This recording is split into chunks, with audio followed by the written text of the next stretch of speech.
Estamos em Breaking News, na cobertura completa sobre o acordo de cessar-fogo entre Israel e Hamas. Depois de cerca de 400 dias de guerra, finalmente a primeira fase desse acordo deve ser anunciada em mais detalhes ainda nos próximos dias. Um pouco mais cedo, questão de alguns minutos atrás, o primeiro-ministro do Catar fez um pronunciamento, a gente está falando do Al Thani, que fez um pronunciamento. E por quê? Nossa, por que Catar? Porque Catar, ao lado de Estados Unidos e Egito, foram os negociadores, os articuladores desse acordo entre Hamas e Israel, esse acordo de cessar-fogo. E o que a gente já tem de informação desse acordo? Haverá um cessar-fogo, né? Sem bombardeios, sem ataques, por 41 ou 42 dias, que vai começar neste domingo. O horário ainda não foi exatamente anunciado. E aí, nesse caso, sem bombardeios, o Hamas vai ter que devolver, vai ter que entregar pouco mais de 30 reféns que estão sob sua custódia, né, a custódia do Hamas desde aquele ataque terrorista terrível, um pouco depois da fronteira ali na faixa de Gaza, no território israelense, que foi de 7 de outubro de 2023. Bom, então, diante disso, diante das informações desse acordo, essa é a primeira fase do acordo, e nessa primeira fase do acordo inclui também a abertura para que forças humanitárias possam participar, ajudar do restabelecimento de hospitais, de padarias, né, das condições mínimas de vida para os palestinos que estão ainda, os que sobreviveram na faixa de Gaza. A gente vai conversar com uma especialista agora em Oriente Médio. A gente já tem a Priscila?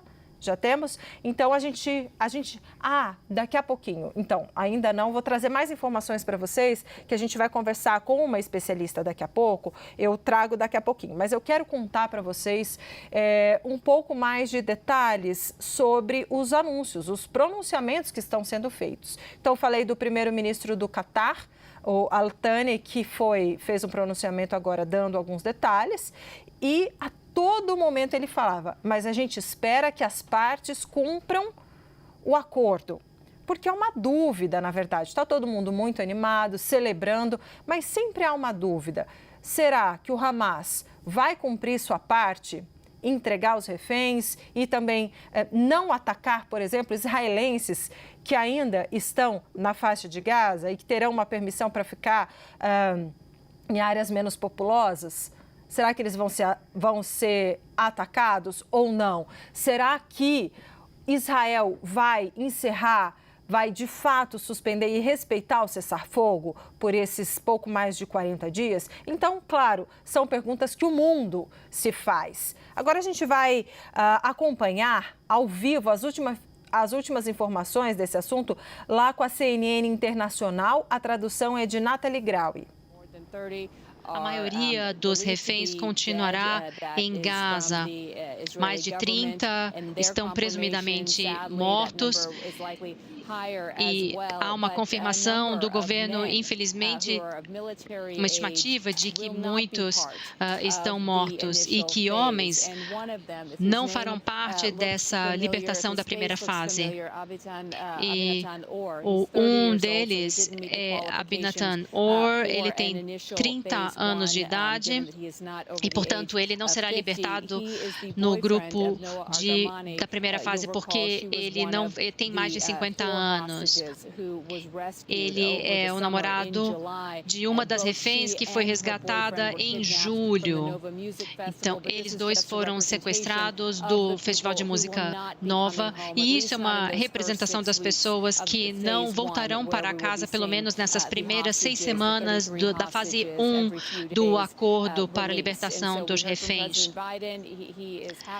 Então, ouvimos do presidente Biden, ele está contente com a solidificação desse acordo, destacou que esse acordo foi feito com a cooperação do governo Trump, mas aqui em Israel há muita expectativa e também as pessoas só vão acreditar quando virem, especialmente as famílias desses 33 reféns.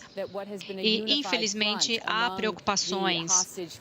O que era uma frente unificada entre as famílias dos reféns, dos 98 deles, e eles têm sempre alegado pela libertação de todos e o fato da libertação ser agora em fases para muitas famílias que não têm seus familiares entre os 33.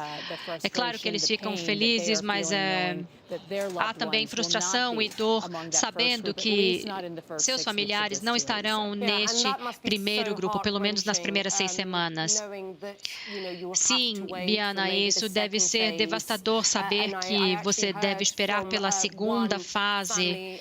Eu, inclusive, ouvi de uma família de reféns, Biana, que essa era a preocupação. E se não houver uma fase 2? E algumas das manifestações têm placas dizendo saiam de Gaza ou parem a guerra.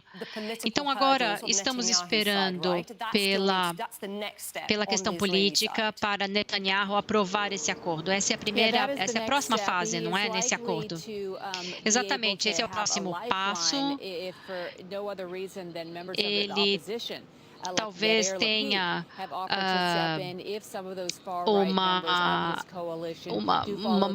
salvação se alguns da sua coalizão não apoiem esse acordo e talvez saiam do governo, pois não apoiam esse acordo. Então, por enquanto, não parece que o primeiro-ministro Netanyahu e sua liderança está em perigo, mas quanto mais tempo isso passar, claro, vai se tornar mais difícil e será mais difícil dizer se os reféns voltarão para casa ou não. E também os que estão à extrema-direita também não querem que as tropas de Israel saiam de Gaza. Então, esse é o dilema. Por um lado, a fase 1, se implementada durante 6 semanas, libertará 33 reféns, mas e depois, na fase 2? Essa é a questão. Será que teremos um número maior de ajuda humanitária entrando em Gaza? E, como vimos o cessar-fogo no Líbano, houve violações a períodos de cessar-fogo, considerando a situação frágil atualmente entre o Hamas e o governo israelense.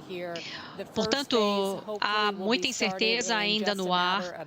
Esperamos que a primeira fase comece nos próximos dias, mas como podemos ver de familiares de reféns que não estarão na fase 1, eles estão muito preocupados sobre os obstáculos e que podem manter seus familiares ainda mais tempo em Gaza. Diana Golodriga, muito obrigada por sua participação de Tel Aviv. O presidente Biden disse que o cessar-fogo vai continuar após a fase 1, enquanto as negociações continuarem. Então, é importante que a fase 1 e as negociações continuem. Quero, então, chamar Leilan Haddad, jornalista palestina-americana.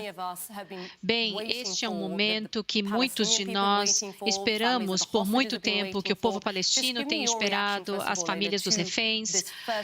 Quais as suas impressões, Leila, sobre essa primeira fase do acordo? Bem, eu não sei por onde começar. Claro que eu tenho falado com minha família. Todos estão demonstrando alívio, mas também estão otimistas com uma certa cautela.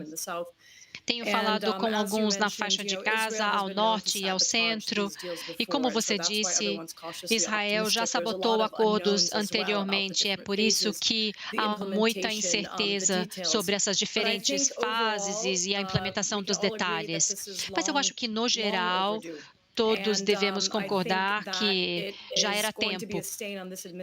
E acho também que isso é uma marca do governo americano em sua recusa de usar a sua força para implementar basicamente o mesmo acordo que foi apresentado meses atrás. E há milhares de pessoas que foram mortas e que vão assombrar Biden e Blinken no futuro. Bem, eu ia dizer a respeito desse ponto, o presidente Biden disse que o cessar-fogo é o mesmo acordo que eu apresentei na primavera, que é exatamente o que você comentou. Então, por que levou tanto tempo? Por que isso não foi realizado anteriormente? Sim, eu acho que essa é a questão que todos estão fazendo, se perguntando. E a resposta é que ele não queria, ele não estava usando o poder americano e não estava interessado. O que ele disse agora é que parecia pontos de discussão dos israelenses. Mas eu acho também que isso também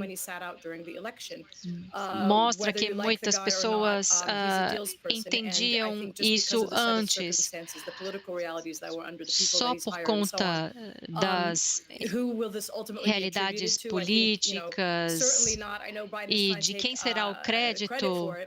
Eu sei que Biden está tentando levar esse crédito, mas como vocês viram, a última repórter perguntando de quem era a responsabilidade na coletiva de imprensa, mas eu não acredito que essa é uma vitória do governo de Biden. E também não acho que é uma vitória dos israelenses. Bom, então você acompanhou aí um trecho, né, ao vivo da transmissão da CNN Internacional. Estamos aí em Breaking News em relação a esse acordo entre Israel e Hamas, um acordo de cessar-fogo esperado durante mais de 400 dias.